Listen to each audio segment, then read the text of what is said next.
When most people hear Reliance Industries, they think one of two things: oil or Mukesh Ambani. But that barely explains the real story, because Reliance is no longer just a refinery company.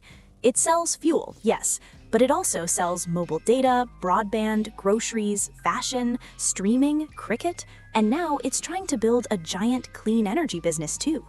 The funny thing is, Reliance didn't even begin as an oil story. So how did one Indian company go from textiles to petrochemicals to telecom to retail to basically trying to be everywhere? This is the rise of Reliance Industries, from oil to everything. The funny thing is, Reliance didn't even begin as an oil story.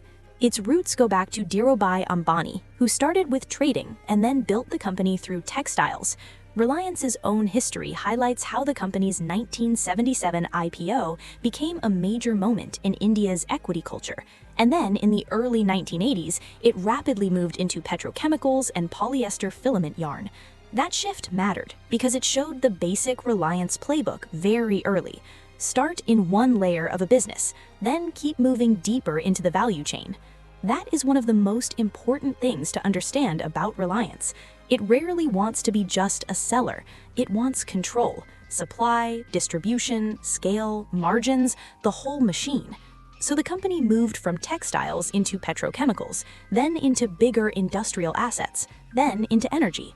By 1991, it had commissioned the Hazira plant, and in 2000, it commissioned the Jamnagar Integrated Refinery Complex, which Reliance describes as the world's largest grassroots refinery built in record time. That was the moment Reliance stopped looking like a successful Indian company and started looking like an industrial empire. For years, the engine of Reliance was energy, refining, petrochemicals, oil to chemicals. This part of the business threw out huge amounts of cash, and that cash gave Reliance something every empire needs: the ability to fund its next empire before everyone else takes it seriously.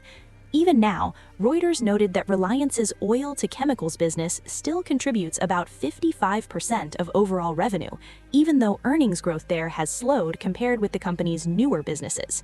In other words, the old engine is still massive, it's just no longer the whole story. That's what makes Reliance so interesting financially. It used oil money not just to get bigger, but to change identity. A lot of conglomerates diversify because growth slows. Reliance diversified like it was preparing to run the country's consumer economy. If oil made Reliance rich, Jio made Reliance unavoidable. In 2016, Reliance launched Jio and completely shook up India's telecom market with ultra-cheap and, at first, even free voice and data plans. Reuters says that strategy hit rivals hard and brought millions of Indians online, giving many first-time access to platforms like YouTube and Facebook. That was classic Reliance. Don't enter quietly, don't test the market, kick the door off the hinges and ask questions later. And the scale now is huge. Reuters recorded in March 2026 that Jio has more than 500 million subscribers, making it the world's second largest telecom company by users after China Mobile, and says it carries roughly 60% of India's data traffic.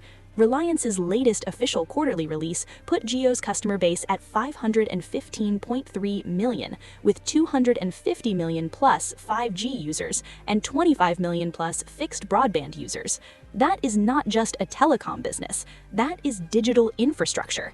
And now it may become even more visible to investors, because Reuters reported that Jio is preparing for what could be one of the biggest IPOs in Indian history. Once Reliance had your internet connection, the next move was obvious. Why not sell you everything else too? That's where Reliance Retail comes in. Reliance says its retail business has revolutionized the Indian retail ecosystem and become India's largest retailer. And the latest numbers are wild. In the quarter ended December 2025, Reliance Retail posted 97,605 crore in revenue, operated 19,917 stores, and had 78.1 million square feet of retail space. That's the secret sauce of Reliance. It doesn't like living in just one part of your life. It wants the fuel in your car, the signal on your phone, the broadband in your home, the food in your kitchen, and the shirt you panic bought before a wedding. And because these businesses sit under one giant corporate umbrella, each one strengthens the others. Jio brings traffic, retail brings customers, payments and apps make them stickier. This is less one company with many businesses, and more one giant ecosystem with many doors. As if energy, telecom, and retail weren't enough, Reliance also expanded into entertainment. In late 2024, Reliance and Disney completed an $8.5 billion merger of their Indian media assets. Reuters said the combined business created India's biggest entertainment player, with 120 TV channels and 2 streaming services, competing with players like Sony, Netflix, and Amazon. That tells you something important about modern Reliance. This is no longer just a company that moves molecules, it also moves attention. And in today's economy, attention is a business. If you control connectivity, shopping, and content at the same time, you're not just participating in consumer life, you're sitting in the middle of it. Here's what Reliance is betting on next. At their Jamnagar site in Gujarat, the same place they built the world's biggest oil refinery, they're now building an enormous green energy complex, solar panels, battery gigafactories, green hydrogen production. The battery gigafactory is launching in 2026 with 40 gigawatt-hours of capacity. The solar facility is already running, producing high-efficiency solar panels, which they plan to scale to eventually be the largest single-site solar manufacturing complex in the world. The plan is to produce 3 million metric tons of green hydrogen per year by 2032 and export it globally. They're also going deep into AI. Mukesh Ambani has partnered with Google Cloud, Meta, and NVIDIA to bring AI infrastructure to India.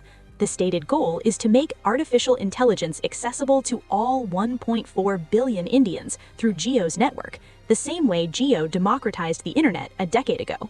That's the question at the center of all this. Is Reliance an oil company? Yes. Is it a telecom company? Also yes. A retailer? Yes. A media company? Now yes. A future clean energy bet? That too. Reliance officially says it has evolved from a textile and polyester company into a business spanning energy, materials, retail, entertainment, and digital services. That one sentence explains why the company matters so much. Reliance didn't just grow bigger, it kept changing what it was. And that may be the smartest thing the Ambani empire ever did. Because in business, being huge is impressive, but being able to reinvent what huge means, that's where real power comes from. Reliance started with yarn, then it built refineries, then it built networks, then stores, then screens, and now maybe the next energy system too.